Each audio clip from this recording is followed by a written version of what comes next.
Parfaitement que je voyais le ciel bleu, tandis que le requin me secouait dans tous les sens, un peu comme une poupée de chiffon. Une minute plus tard, le requin repousse Chuck à la surface avec une telle violence que les témoins de la scène ont l'impression d'assister à un départ en ski nautique. Chuck parvient enfin à se libérer des puissantes mâchoires du requin. Il n'est plus qu'à quelques mètres de la plage et arrive alors à s'échapper. Malgré cette expérience traumatisante, Chuck Anderson continue de s'entraîner et de nager, toujours au même endroit. Depuis ce jour-là et depuis mon amputation, j'ai participé à 13 triathlons. Aujourd'hui, je suis juste plus vigilant. Je ne me baigne plus à n'importe quelle heure et j'évite de m'entraîner à 6h30 du matin quand les requins prennent leur petit déjeuner. Pourquoi ce requin a-t-il attaqué Chuck Anderson ? Il est impossible d'apporter une réponse précise car plusieurs facteurs sont à prendre en compte. Les requins mangent au lever et au coucher du soleil. Ils s'en prennent le plus souvent à un baigneur solitaire. Et ils détectent facilement la présence d'une proie car ils sont sensibles au moindre signal, qu'il s'agisse d'un battement de cœur ou de l'odeur du sang. Le grand requin blanc pourrait par exemple sentir une goutte de sang dans un bassin de taille olympique. En outre, les requins n'attaquent jamais à l'aveuglette. Dans les eaux troubles, leur vue est 10 fois supérieure à celle de l'être humain. Les yeux sont donc l'atout le plus précieux du requin, car ils perçoivent distinctement les contrastes et les couleurs vives.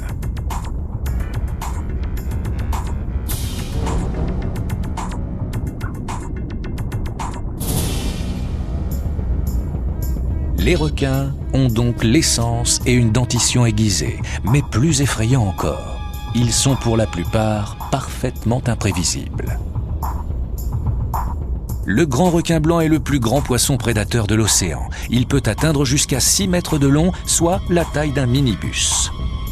Avec ses grands yeux noirs et ses dents tranchantes comme des rasoirs, il donne froid dans le dos. Et pourtant, plus on apprend à connaître le monstre, plus la peur s'atténue. Finalement, c'est juste un gros poisson parmi tant d'autres.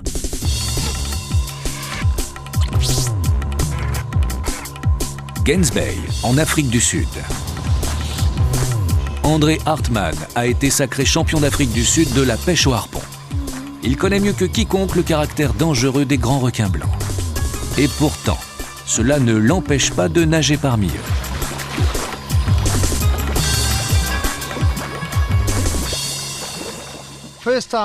La première fois que j'ai vu un requin, un grand requin blanc, c'était en 1977, au bout de 4 ans de compétition.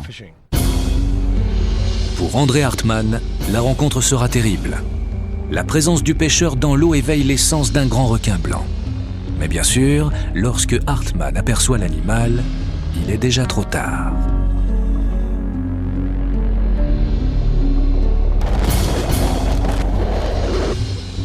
J'ai vu son museau s'approcher à toute vitesse et il a ouvert grand la bouche. Je voyais à l'intérieur de sa gorge un vrai tunnel. J'aurais presque pu me faufiler dedans et ressortir. Hartmann sait ce qu'il lui reste à faire. Il tire sur le requin, puis lui assène un coup de poing dans l'œil. Avec beaucoup de sang-froid, il parvient finalement à neutraliser son assaillant. Je suis resté allongé 5 minutes en me promettant de ne plus jamais mettre un pied dans l'eau, mais le lendemain, je suis retourné pêcher. Plutôt que de succomber au traumatisme, André Hartmann a préféré tirer profit de sa mésaventure.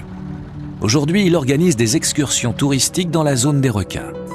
Hartmann n'est pas un scientifique, mais il est persuadé que les 10 années qu'il vient de passer au contact des requins lui permettent de mieux comprendre ces créatures fascinantes. Je vous déconseille de chatouiller les requins ou de les regarder dans les yeux. André Hartmann est célèbre pour avoir été un des premiers à tenter l'impossible, nager librement au milieu des grands requins blancs.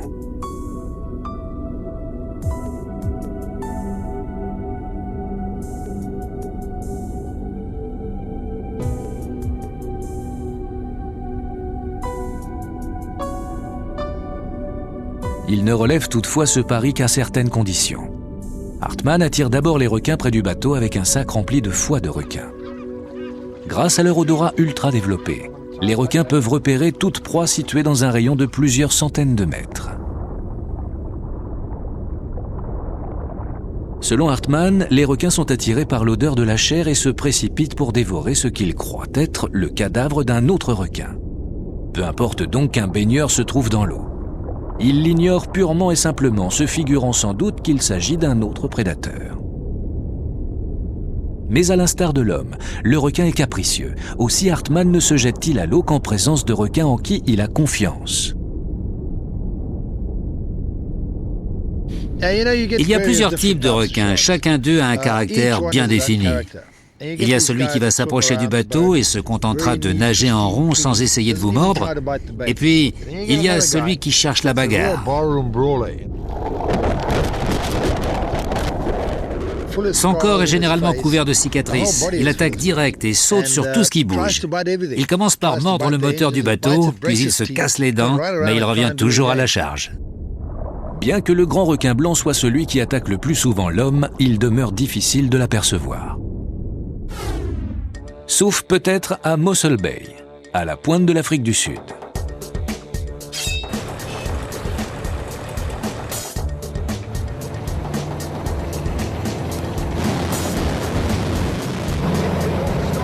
En survolant le littoral, il n'est pas rare d'apercevoir de grands requins blancs au repos, au milieu des vagues, tout près de la plage.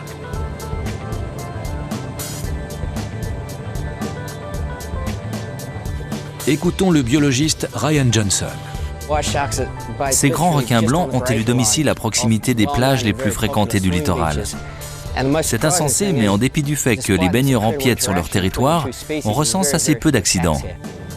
Bien que ces eaux soient fréquentées par des milliers de baigneurs, on ne dénombre pas plus de 2 ou 3 attaques de grands requins blancs par an en Afrique du Sud. Selon Ryan Johnson, ces requins que l'on aperçoit près du rivage ne viennent pas pour chasser. Le grand requin blanc n'est pas toujours en train de chasser, de tuer ou de se battre. Si vous voulez mon avis, les requins que l'on aperçoit dans ces vagues viennent là pour se reposer, et non pas pour dîner ou attaquer tout ce qui bouge en surface. Afin de respirer, le grand requin blanc doit toujours être en mouvement. Ces requins étant au repos, on peut alors imaginer que les vagues font office de ventilateur pour les branchies. Non loin de là, la baignade est toutefois déconseillée, ou alors c'est aux risques et périls du baigneur.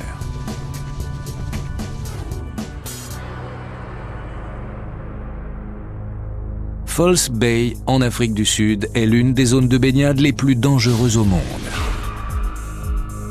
Les requins qui habitent cette zone font des sauts extraordinaires lorsqu'ils attaquent leur proie. C'est l'endroit idéal pour tâcher de comprendre pourquoi les requins attaquent les humains. À seulement 7 km de la ville du Cap, on croise régulièrement des grands requins blancs. Attirés par les otaries, ils passent leur temps à jouer avec elles au chat et à la souris. L'île aux phoques abrite des milliers d'otaries à fourrure du Cap.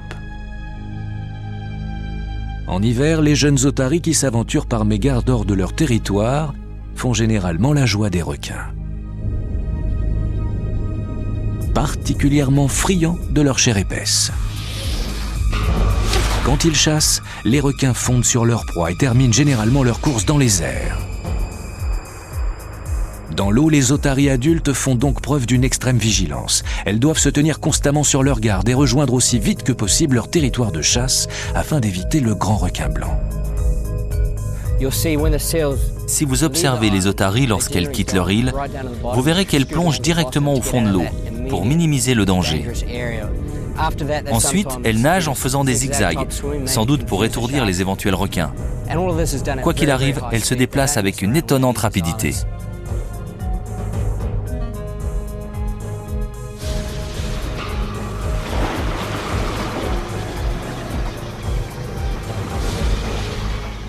Les otaries blessées sont des proies faciles, car elles n'offrent aucune résistance.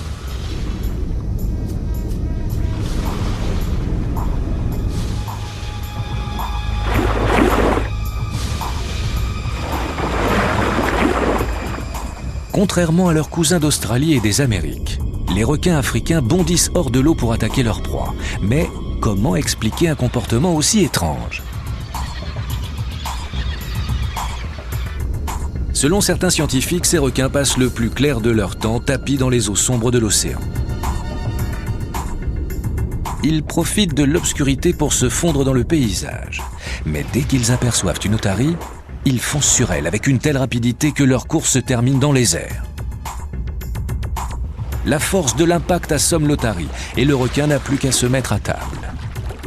Vitesse et effet de surprise sont les deux ingrédients clés d'une attaque réussie.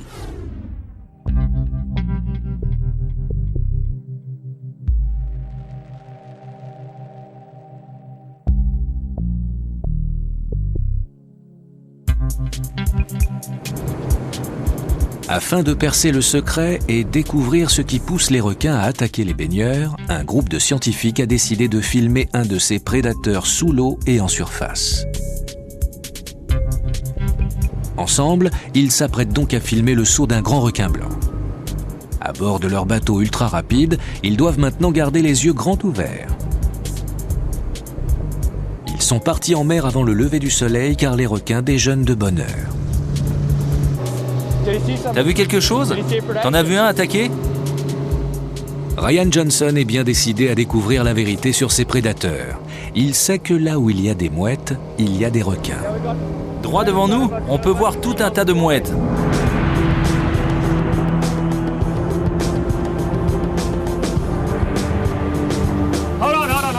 Attends.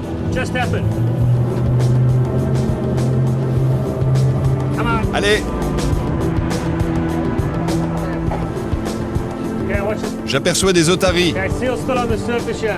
Un groupe d'otaries vient de l'échapper belle. Maintenant que l'effet de surprise est gâché, les plus agiles se mettent à l'abri dans le dos du requin. Si seulement les baigneurs pouvaient faire de même.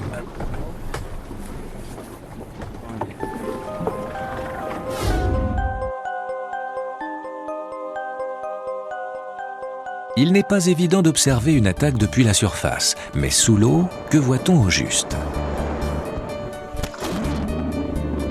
Le grand requin blanc attaque-t-il tout ce qui bouge ou, comme le lion, chasse-t-il avec précision? Pour filmer un requin volant, il faut un brin de chance. Et beaucoup de préparation. Un appât en forme d'otarie a d'abord été accroché à l'arrière du bateau. Puis il a fallu se procurer une caméra haute vitesse capable de ralentir 6 fois l'action. Grâce à leur équipement technologique ultra sophistiqué, ces hommes espèrent filmer l'attaque dans ses moindres détails. En filmant le saut, puis en le visionnant au ralenti, il sera alors possible de calculer la vitesse de l'impact au moment où le requin de 2 tonnes mord à l'hameçon. En filmant le grand requin blanc avec une caméra haute vitesse, on capte le moment crucial. On veut montrer le dynamisme avec lequel ce prédateur attaque ses proies, la rapidité avec laquelle il entre en action et saute hors de l'eau pour tuer ses victimes. Le commandant Rob Lawrence a déjà expérimenté plusieurs appâts, mais selon lui, rien ne vaut un bout de moquette fine pour créer l'illusion d'une otarie en mouvement. Il y a donc des bons et des mauvais appâts? Tu as tout compris. Mais les requins ne sont pas toujours pressés d'attaquer. Ils sont également imprévisibles. Tout le problème réside là. Il faut près d'1 seconde pour démarrer la caméra. Or, ce n'est pas suffisamment rapide pour filmer l'attaque d'un requin. Et quand le grand requin blanc attaque, il se fait rarement annoncer. C'est pour cela que Charles Maxwell, spécialiste des prises de vue sous-marines, utilise une caméra torpille. Il n'y a aucune garantie de succès, mais le jeu en vaut la chandelle. La seule façon d'anticiper l'attaque, c'est de voir ce qui se passe sous l'eau. Et pour ça, nous avons la caméra torpille. Il faut donc préalablement installer la caméra dans une coquille étanche et hydrodynamique à une dizaine de mètres derrière le bateau, puis la braquer sur le fameux bout de moquette. Maxwell n'aura toutefois qu'une demi-seconde pour prévenir le caméraman.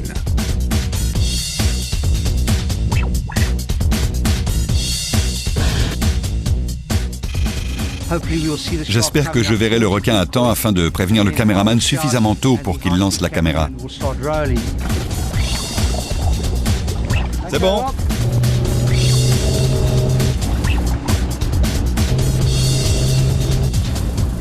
On ne voit rien avec tout ce soleil. Là, ça c'est la surface. Tout est question de patience et de réflexe, car tout se joue à quelques dixièmes de seconde près.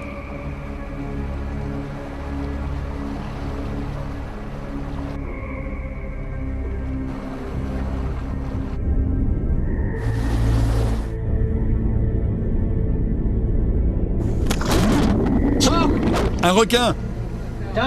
Il a attaqué la caméra torpille. Un requin vient de mordre à l'hameçon, mais c'est une fausse alerte. Il a malheureusement confondu notre caméra à 3000 € avec un poisson, sans prêter la moindre attention à notre bout de moquette.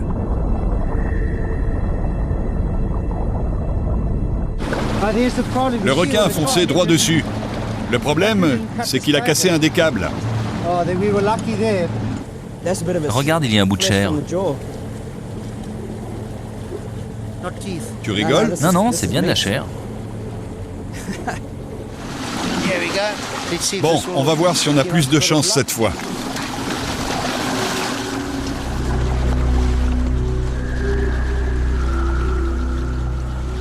Dix minutes plus tard, la caméra est réparée et l'équipe décide de retenter sa chance.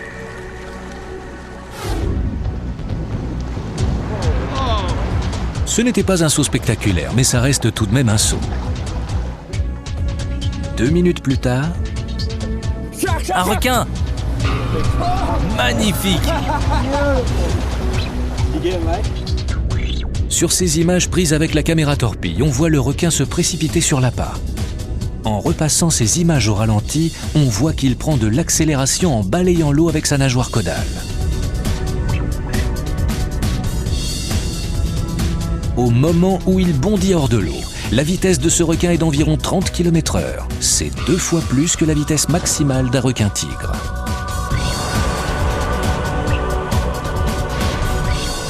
Le grand requin blanc pourrait tout à fait rivaliser avec un champion olympique de sprint. La coordination des mouvements est tout simplement étonnante. Sans effort apparent, le grand requin blanc projette sa mâchoire en avant au dernier moment et avale sa proie.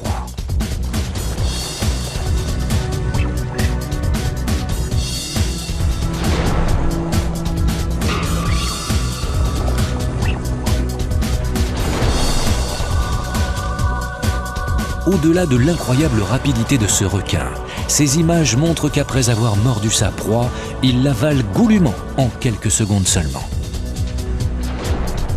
Et pourtant, quand l'un de ses prédateurs attaque un homme, il se contente de mordre et de tourner les ailerons.